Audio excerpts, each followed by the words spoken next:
Hey guys, Zomfox here. Now, for those you don't know, yesterday or March 10th, the USFL had its supplemental draft.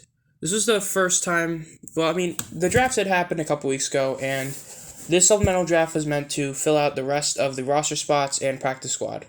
But you could also get players of any position, so there wasn't no limit to you have to get a tight end or something like that. Now, with that draft happening, I have decided to do a video about a certain player. This player is who I believe, without a doubt, is the most intriguing player taken in the USFL draft. Now, yeah, there was an article in Fox Sports I saw it talked about it, but I'm not going to go in depth of each team. I'm going to go in depth of this one player. This player was taken was the first pick of the 6th round, and that is the Birmingham Stallions' newest tight end, Saron. So, let's just start by this. Saron is a wide receiver who is, transitioning to tight end. So he can be both. He's like 6'3", 215. He is, and let me just explain why he's the most intriguing. I live in North Carolina. I've heard his name before. He played mainly in 2019 was his big year in college. I did not fully get into college football till about 2020, yet I knew who this guy was. I knew he was a really solid player. So let's just talk about exactly why I think he's the most intriguing player. So the first thing to understand is just simply what he did. He was a first-team All-ACC in 2019. In that season, he was a semi-finalist for the Blitnikoff Award, which is the award that's given to the best receiver in all of college football. Now note this.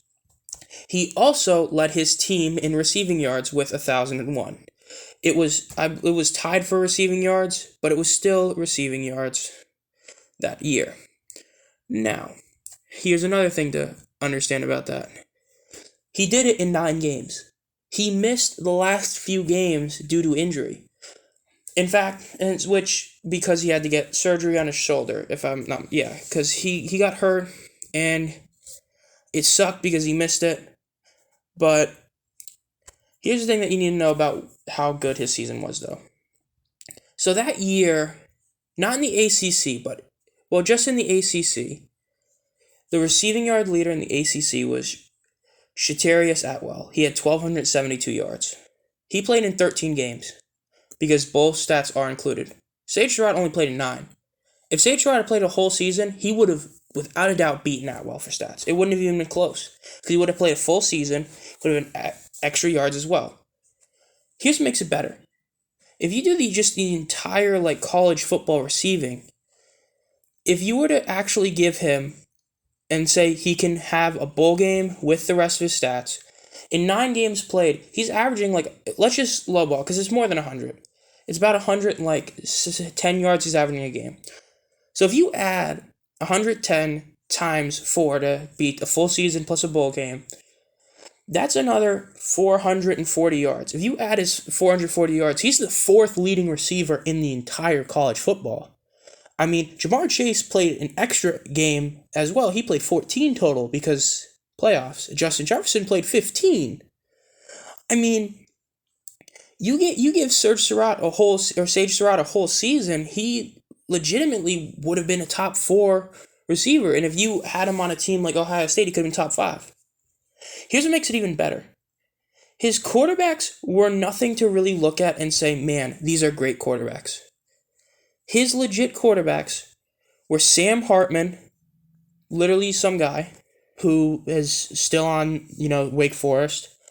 He had 830 yards that year as a sophomore. And then you also have another quarterback in Jamie Newman. Jamie Newman was solid as well, but he only had 2,868 yards.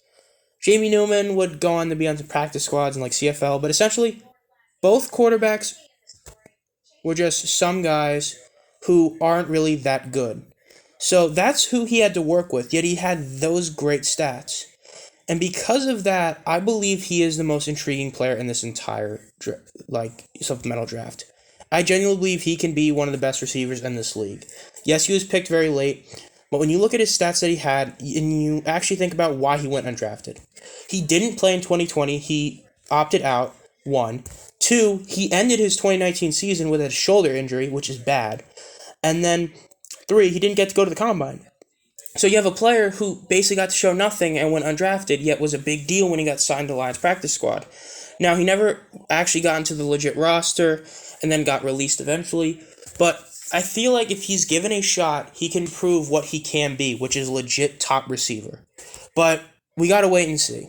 I genuinely think he'll be great, but we don't know for sure. So, yeah. This has been Zomfox. If you enjoy this content and want to be notified as soon as I upload a new video, subscribe and hit the bell, and I'll see you guys next time. Have a great night.